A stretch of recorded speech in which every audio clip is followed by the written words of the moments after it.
What's cracking, guys? Your boy Daniel DeBrocke here, and today I'm going to be discussing which diet is best for you. Now, the main objectives of this video are first and foremost to review the scientific literature to basically determine the efficacy of a variety of different diets so that we can actually compare and contrast some of the pros and cons of each of these and determine which one is actually going to be the best. Next, I'm going to highlight some important considerations that impact diet success.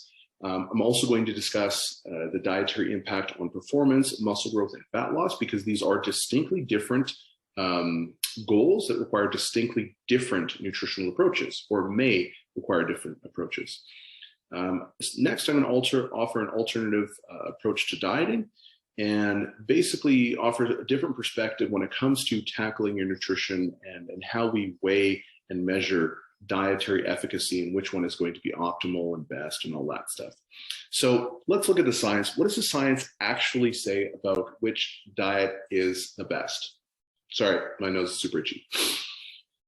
When it comes to fat loss, all dietary approaches appear to be roughly equivocal in terms of fat loss when calories and protein are equated. So whether we're looking at a vegan diet, a carnivorous diet, whether we're looking at keto, paleo, intermittent fasting, any dietary approach or strategy or tool or implementation, all of them appear to produce roughly the same results when it comes to fat loss. Now, why is that? Well, that's for quite a few reasons. Primarily because weight loss is driven by energy balance, right? And so if we're in an energy deficit, it doesn't matter what our macronutrient composition actually is, we're going to lose the same amount of weight. Now, the reason why protein has to be equated there is because we need to also ensure that we're not losing a bunch of muscle. Typically, when people say weight loss, they mean fat loss. And so if they were to lose a bunch of weight, but it was primarily lean tissue and they were to maintain a lot of their fat mass, probably not going to be too happy. So we need to make sure that the protein and calories are both equated to ensure that the weight lost is predominantly going to be fat mass and not lean mass. Now, obviously, you can do a really good job of preventing muscle loss by incorporating resistance training at least 3 to 4 times per week. If you're doing that and you're doing it effectively and your diet is accounted for and all that stuff, you're going to do a really, really great job and prevent the vast majority, if not all of the muscle loss you're going to see, right? Now, you will still typically lose a little bit of lean mass, but that's usually just things like fluid, glycogen, other things like that, right? But you're actually going to do a great job at preserving the lean muscle mass that you've already accrued. Now, a 2019 paper by Iraqi et al. Produced some really interesting findings. And basically, they made some recommendations for bodybuilders in the off season as well in contest prep. There's different papers coming out of this group and some of these researchers. Now, what I'm looking at in particular is the off season. Okay, so we're not looking at contest prep. We're not looking at any of that stuff. Essentially, protein requirements are going to be about 1.8 to 2.2 grams per kilogram of body weight consumed. Carbohydrate and fat consumption can really be allocated in any way that you see fit.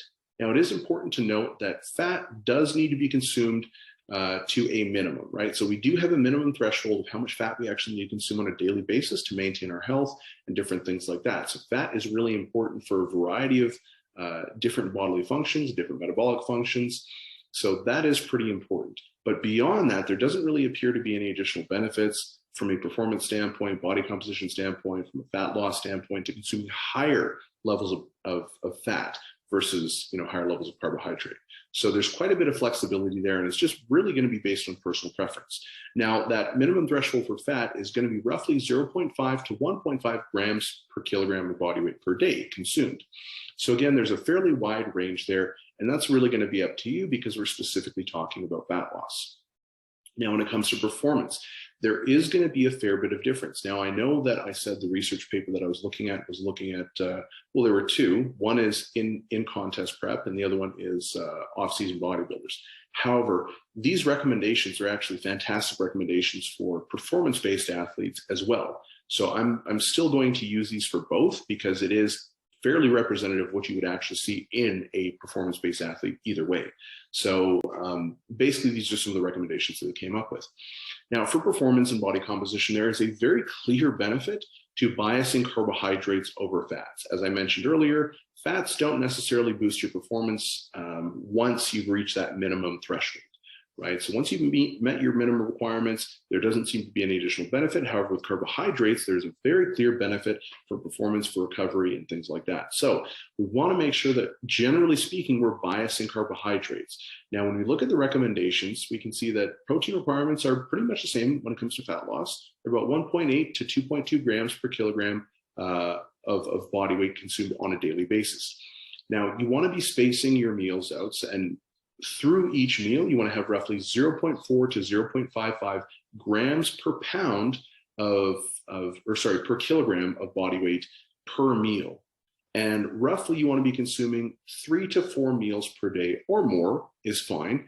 But generally what the research does show, and I believe it was Brad Schoenfeld out of his lab that found that essentially consuming 3 meals was better than 2, consuming 4 meals was better than 3, but anything beyond 4 didn't really seem to confer a specific benefit to muscle protein synthesis or how much muscle is actually accrued over a certain period of time.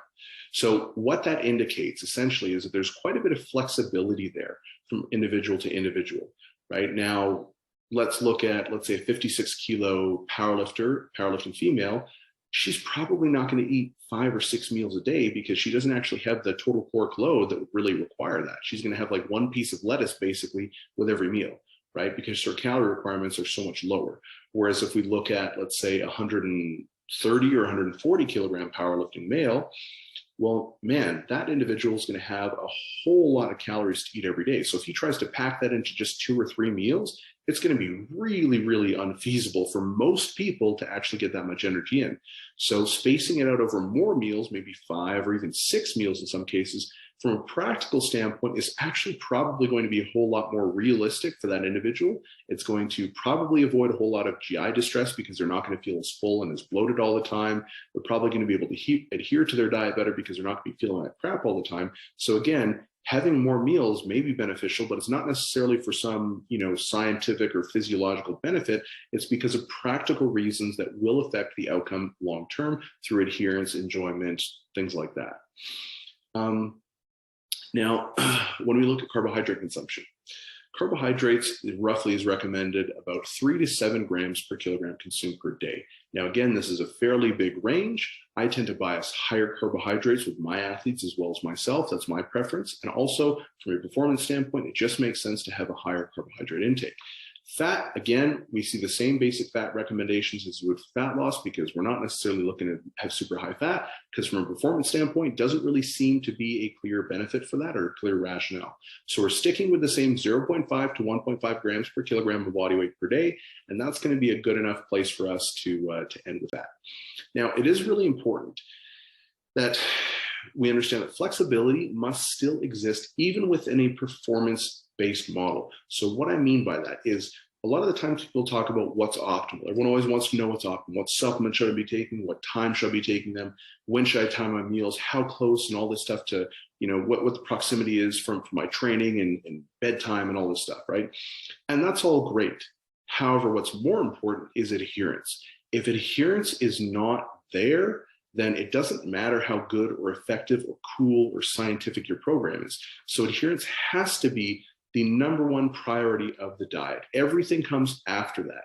We look at what's optimal, and what's optimal has to intersect with what's practical for that particular individual. So dietary choices are therefore determined by the goals and the objectives of the lifter, and also must account for their lifestyle as well as the trade-offs they're willing to make. And this is incredibly important. If an individual is not willing to make those trade-offs, then it's probably not going to be a good strategy for them. Now, here's the thing. If you start and you're only willing to make these trade-offs, that's perfectly fine. That's your starting point. You might over time be able to progress yourself to way up here where you're like super elite dieter and everything's firing on all cylinders. And that's fine too. Or if you land anywhere in between, that's perfectly fine. It just depends on you, your trade-offs you're willing to make, and your particular goals and how you want that to look. All right. Now, some really important dietary considerations. All diets, as I mentioned, are predicated on adherence. Rigid dietary restraint is associated with dietary failure, and flexible restraint is associated generally with dietary success and successful weight maintenance. So this extends beyond just weight maintenance and weight loss and things like that. This is also really important for performance dieting. If you're a power lifter, a strength athlete, football player, field sport athlete, whatever it is, these are all really important. You don't want a whole lot of rigidity because it's going to make things much more challenging than they already are. Dieting is already very difficult. We don't need to add in more layers of complexity, more layers of difficulty unnecessarily. So we want to make sure that adherence is seen as the most important thing, and we're doing things to increase enjoyment. We're doing things to enhance the experience you're having on your diet.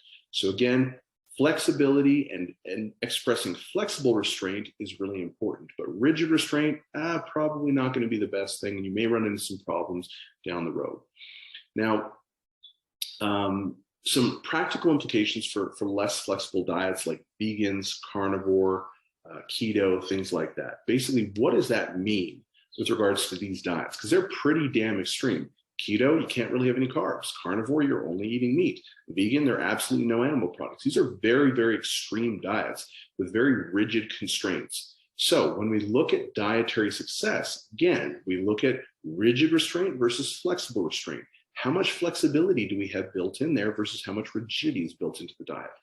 Generally speaking, diets that are higher in rigidity are going to see higher rates of recidivism.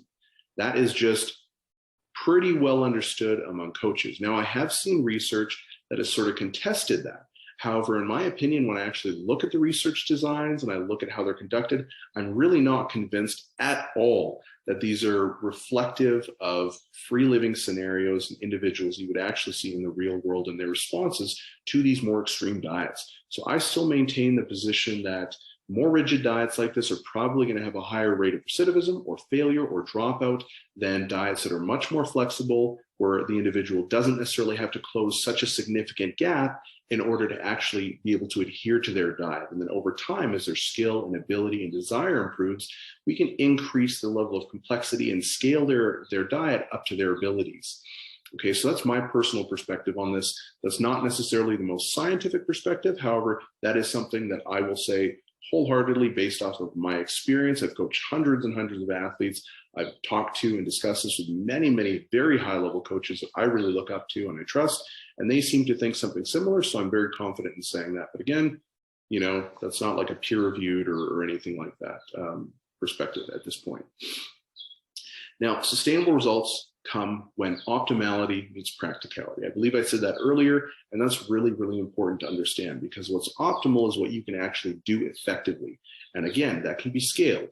A lot of the times people they hear this and they sort of meet that with resistance. They're like, oh, well, if they just tried harder, and it's like, hey, fuckhead, why don't you just start them here and you can progress them?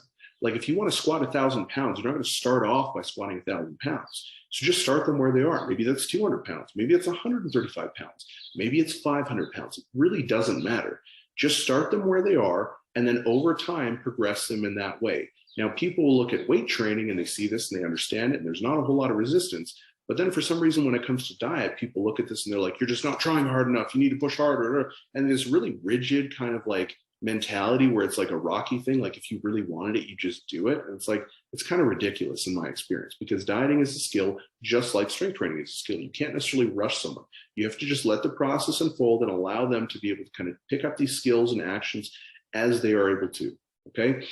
The next thing, it's important to understand and accept the trade-offs involved. You do need to meet a minimum criteria or minimum effective dose in order to progress. Some people will reach out to me every now and then and they'll ask me questions like, what can I do to get stronger if I can only get like 4 hours of sleep a night? And I'll just be like, man, you can't fucking do anything. Like you just got to get more sleep.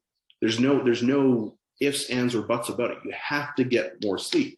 There's a certain level of things you just need to meet. You need to meet a certain criteria in order to get stronger. You need to meet a certain criteria in order to recover, to adapt. You need to meet a certain level of adherence before you're going to lose weight or build muscle, get stronger, or whatever it is. You just have to meet that minimum threshold. Now, if you meet that minimum threshold, you can push way, way up and get a lot better results, or you can make slower progress because you're not able to kind of be at that upper end. However, you do need to meet that minimum threshold. And if you don't cross that line, you're not going to see anything. So you do just have to suck it up and make sure that you are hitting those markers. Now, that being said, let's say you're well below the threshold and that's all you can do. That's perfectly fine for the time being, so long as you're taking those iterative steps to eventually cross that line and eventually start seeing those results. And that's something that a lot of athletes will have to go through. But you need to make sure that you're slowly progressing in that way. You can't just kind of be down here and not actually do anything to progress and cross over that line. So hopefully that makes sense, guys. Hopefully you guys got a lot out of this video. Thanks so much for watching. I'll see you on the next one. Also, make sure, don't be lazy, subscribe. It takes me a long time to do these videos. If you like them, help me out. I'll see you guys later.